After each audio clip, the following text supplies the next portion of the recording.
Yeah, that's right. I live in Knoxville, Tennessee. Okay. I'm married to my wife, Ashley. We have 3 kids. And I got connected to CF. I work for a ministry called Unlimited Potential. We're a ministry in Major League Baseball. We minister to former and retired players. We're all former players. And so we got connected with Jamie last year, I want to say in maybe October, November, and kindly started diving into this identity journey. And, we read Jamie's book as a staff, and, we were kind of diving into it, and because obviously there's something there, where there was something there, and there is something there in all of our souls where we want to know exactly who Jesus says that we are, and how we feel that with so many different things. As for me, the lie that I grew up with was that I'm not good enough and that I'm a failure. And then going into ultimately my career, my playing career, as I was able to play baseball at the University of Tennessee and played for the Kansas City Royals for 10 years, obviously the lie that I believe that I'm not good and I'm a failure, and then it gets put into what I do, and then you come up with an ego that's not real and made up, and that's how you cover, and that's how you cope. And so it's, and as this journey unveiled, I started to realize, when I rolled out of the womb, I didn't ask Jesus to throw a baseball really fast. That wasn't my choice. I didn't get to decide that. And so, but then I wrapped my identity into it because that was the environment that I was in. I knew how to act like a ball player. My capabilities lined up. And so, it just kind of came to this point where it's like, well, that's who I am, is a ball player. But I knew that there was more to it than that. Because at some point, the jersey comes off your back, right? Nobody's 50 still playing. And so I started kind of to go down this trail of if that's it, then what a waste when it's done. Then what, And so after my playing career, I came on staff because what I loved was stewarding the relationships inside the clubhouse, and that's ultimately what I miss from playing is the relationships inside of a baseball clubhouse, and that's what I desired, and it was just to be a part of something bigger than yourself at some levels, and so from that standpoint, I knew that there was something more. I loved to share Jesus with my teammates. And then, kindly this journey that we've gone through as a staff within this last year has been, it's been unbelievable to just be able to realize and hear from Jesus exactly who he calls us. And when I first started praying this and asking Jesus who he says that I am, those were some of the things that I heard was, you are beloved, you are being redeemed, and you are loved, right? Which basically goes to the lies that I believed about myself, that I'm not good enough and I'm a failure. And so, when I first started hearing that, I was like, yeah, I get it. I know that, just because I grew up in the church as well. I knew the information, but I really didn't know it. And I felt like Jesus was like, you need to know this. Yes, you probably learned this in a Bible study when you were 10, but you need to know this. And so once I got to the point where I realized I really haven't received that. And I felt like I prayed forever. I feel like everybody else on our staff was getting these cool names, and I'm like, yo, I want the cool name. and I just kept praying, and I just kept hearing that over and over and over again. And finally, I was like, Jesus, I get it, but I want the cool name. And I felt like he just kept pressing that into me, like, you need to know that you are loved and that you're being redeemed. And so, when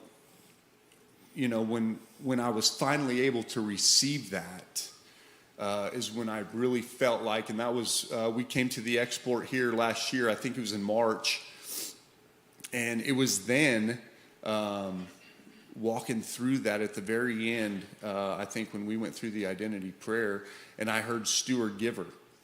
And it made so much sense, just over my career and over my life. And I say my career because baseball was such a big part of my life. I mean, at some levels, it was my God, and that's what I served.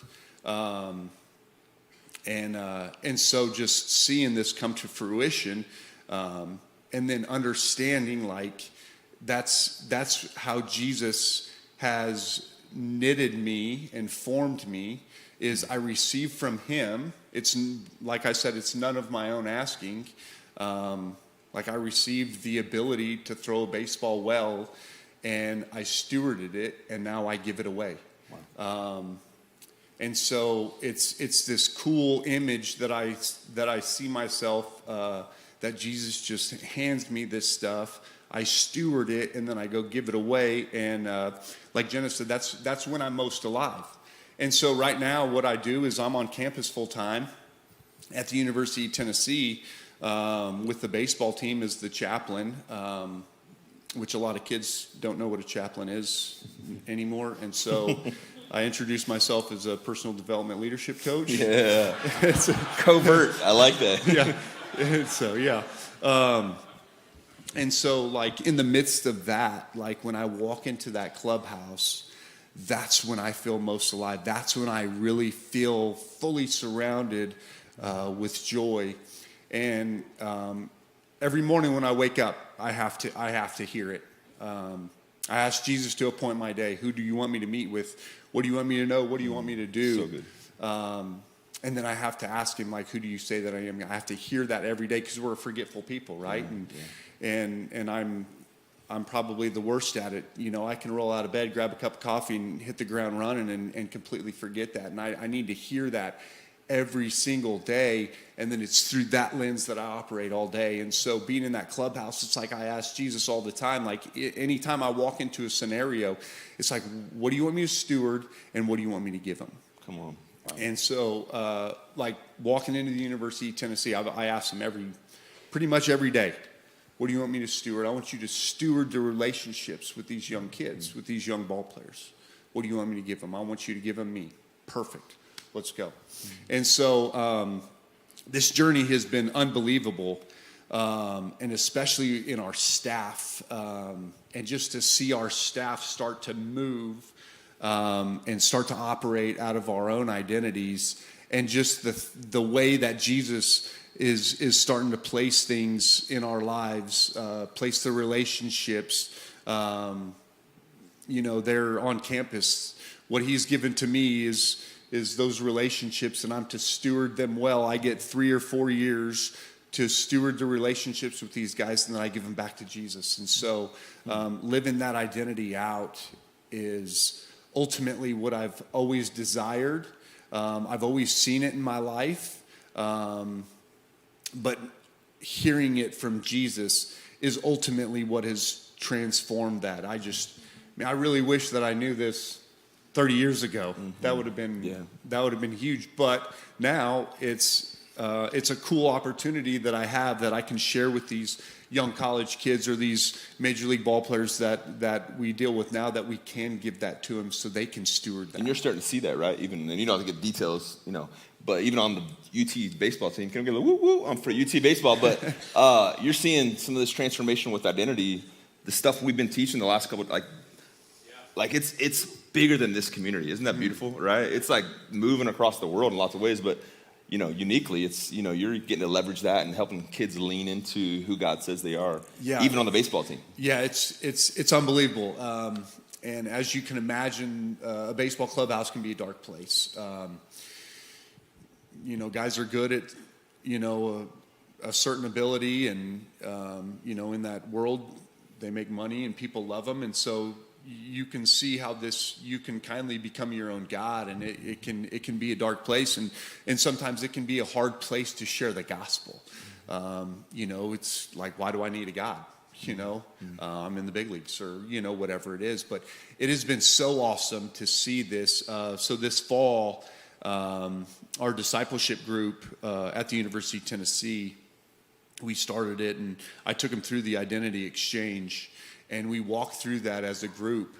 And to see these young kids who grow up in this world that the world's basically telling them who they are or who they should be, depending on how many followers they have on Instagram or whatever the lie is, the stress that they feel, like nothing is private anymore, everything is on public display, and so the anxiety levels, the pressures are so great, and everybody has full access at them now. And so to watch these young kids walk into this and understand exactly who they are and who God created them to be, just so happens they have the ability to play the game of baseball that they didn't get to choose, and to watch them weave through this clubhouse has been awesome. And so ultimately, the reason that I'm able to be here today is because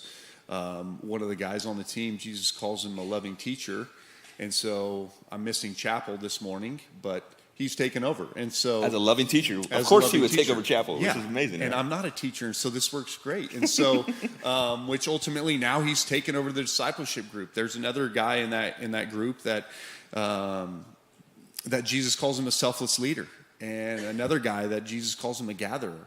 And so I'm like, listen, you guys don't need me. I just worked myself out of a job, and that's like the ideal situation. And amazing. So it's been really, really cool to see these guys, you know, kind of walk into that, but also to experience it personally. Yeah. Can we thank Luke for sharing this morning?